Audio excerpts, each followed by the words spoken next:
It's a celebration. This is the first time that myself and the kids came out. It's special.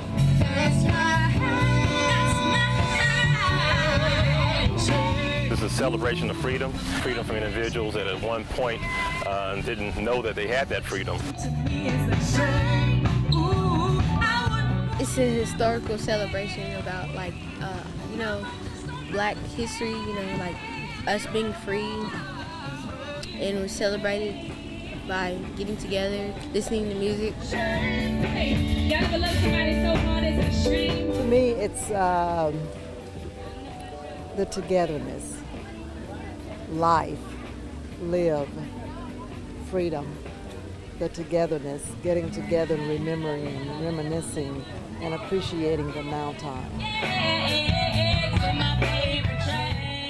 Ho, ho, ho! Merry Christmas, everyone! Good job.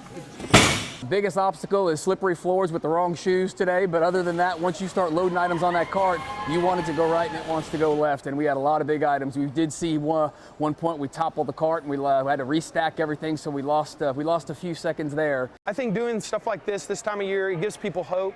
It puts a smile on a kid's face.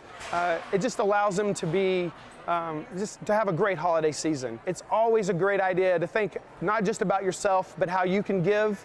And Operation Blue Santa is definitely a way you can do that. Every year it's been fun. We've raised, I think, $50,000 in total for Operation Blue Santa.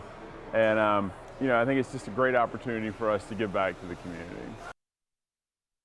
Craig Hutchinson joined the Travis County Sheriff's Department in 1984.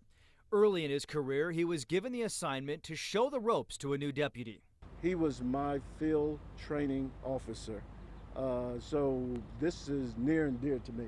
Travis County Sheriff Greg Hamilton has known Craig Hutchinson for more than 30 years. He said he was at a conference near Dallas when he got the call in the middle of the night that any sheriff dreads. But in this case, he didn't just lose a deputy, he also lost one of his oldest friends. He taught me everything I know. And when I got this call, whether it was him or not, but more so, it was him. He was my field training officer, and I loved that guy to death.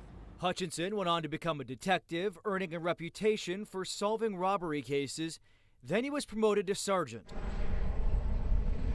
Now the Sheriff's Department and police from all around Central Texas are trying to solve the murder of their friend, who went simply by the nickname Hutch. This guy was a big teddy bear, and everybody loved him.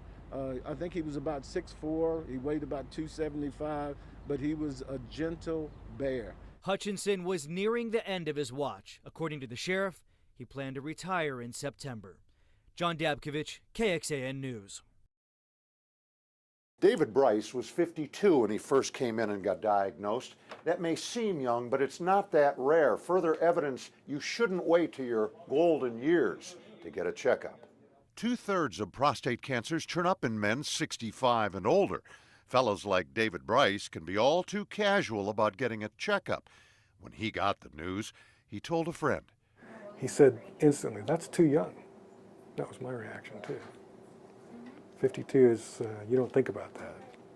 Dr. David Cuellar used the latest robotic surgery on David. And had he come a little bit sooner, perhaps the surgery may have been the only treatment he needed. But sometimes these things in a matter of 1 year can progress from early to late. I've seen people's PSAs go from normal to triple normal in a year. But a tiny bit could not be reached, a recurrence. Now, David has just wrapped up the last of 39 radiation treatments. If there's 2 cells left that can reproduce, it'll be years, but they'll come back. So we'll see. Doctors say you'll never know for sure. David's prognosis? Worst case scenario is 5 to 15. Best case scenario is that the radiation that I just finished is going to knock it out. So we'll see. African Americans, especially with a family history of prostate cancer, should start annual checkups at age 40. Hispanics and whites, age 50, earlier if they have a family history. And you should get both the PSA blood test and a rectal exam. And together they pick up probably 2/3 of the cases. But one by itself is not good. You need both. David Scott, KXAN News.